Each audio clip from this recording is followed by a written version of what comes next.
Okay, so I was going to talk about when I was over in the receiving home. So, there was this girl, Ebony Carter.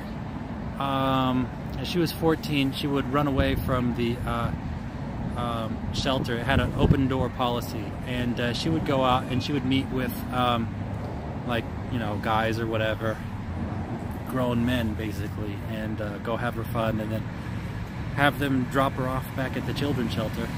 And then they, yeah, so they knew exactly where she lived and stuff. So one day she comes home, and then she's like, oh yeah, I need to go to the hospital. I have a stomach ache or whatever. But all the kids over inside the children's shelter knew what was up.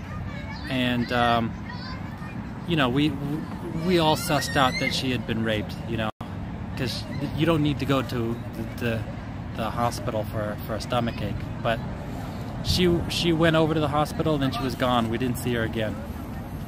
So a couple months later, we were doing a barbecue. You know, we had a cook there. I was helping him cook. You know, we barbecued. It's the most delicious barbecue I've ever had. And we're just sitting there eating and just enjoying life, I guess. There was a staff person there named Mike Bryant, and he was like, man, why can't it be like this all the time, you know? And he was just sort of reminiscing on how nice it was, and he went and he walked out. We were inside, so we were inside the eating area, so there's barbecue outside and then the eating area, and then he walked out into a hallway. So I was just looking at him walk out into that hallway, and then he flew back into the eating area, and we like I was like, what the hell's going on? Somebody walked in there with his face covered, wearing a hoodie and baggy pants, had a gun out and waved it around, and it was like, everybody get the fuck on the ground now. And so like that, we boom immediately went onto the ground, and then he was waving guns around and everybody, and he was like, Ebony Carter, where is Ebony, you know? And we're like, she's not here. And he kept asking. Mike Bryant kept talking. He was like, oh man, she's gone, you know, do whatever you want to her, you know, leave us alone and stuff.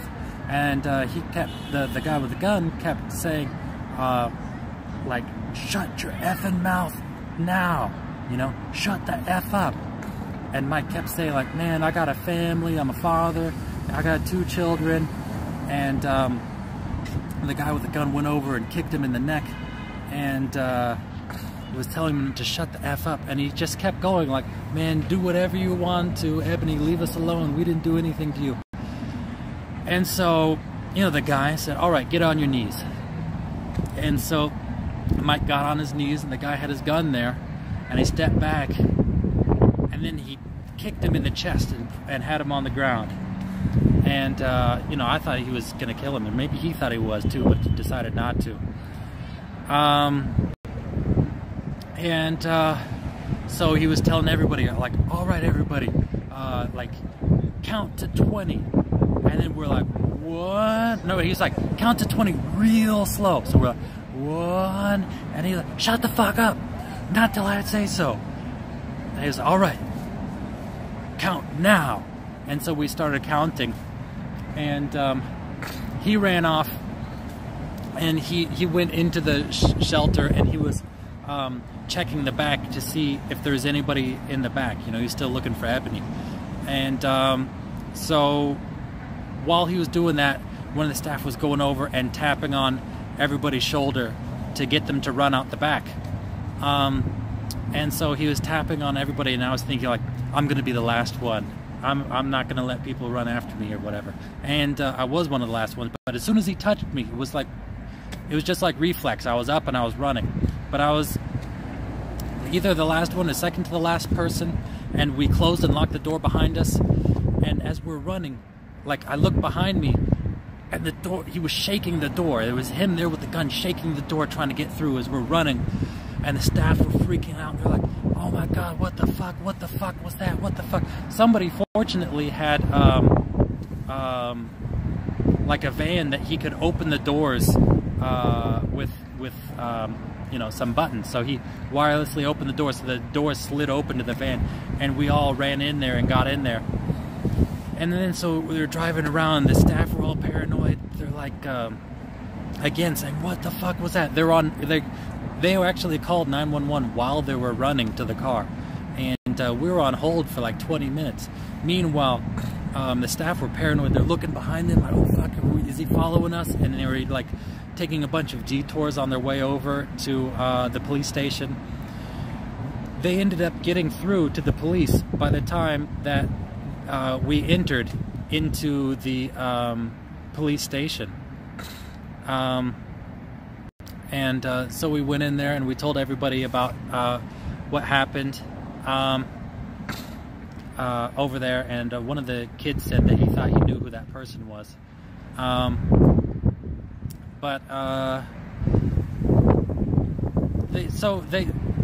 reason why I'm telling you guys about this story, there's a lot more to the story too. I mean, they ended up forcing us to go back there after all that. They're like, yeah, you guys go back. We'll send a sheriff from time to time to make sure everything's okay. So we had to go right back after that. And there's no security there or anything at that time.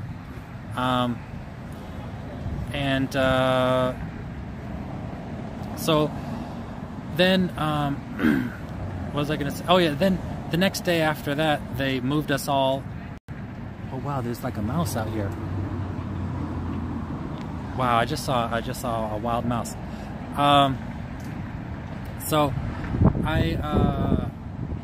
What was I gonna say? Yeah, so they moved us all over into juvenile hall, I guess, for protective custody. So we were over inside a big room in juvenile hall, just sleeping on those little yoga mats, taking showers in juvenile hall showers, you know, 10-minute showers with the spray coming directly from the wall.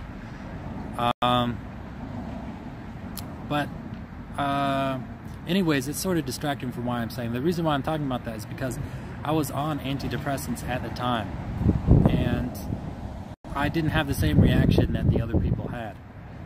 When that guy came in there with the gun, I was looking at him, and I was thinking like, wow, he looks nervous. This guy looks like an actor. You know, this looks fake. And you know, obviously, when the guy was pointing his gun waving it around the room, I mean, he had it pointed at my ribs, and I kind of like curled up a little bit, like preparing to get shot. But yeah, I was so drugged up that I was like stoic, you know. The rapid eye movement. No, I'm trying to look around, you know. Like if I look at the screen, I'll get distracted from the story. So yeah, I mean, I guess I am somewhat traumatized by that. Anytime I see sort of a school shooting, I mean, I am scared of guns. I'm scared of guns in general. I don't like guns. I hate the fact that somebody could just point something at you and kill you, you know? But anytime I see something that, like, what do you call it? Like Sandy Hook, or like any other, I mean, there's school shootings every week.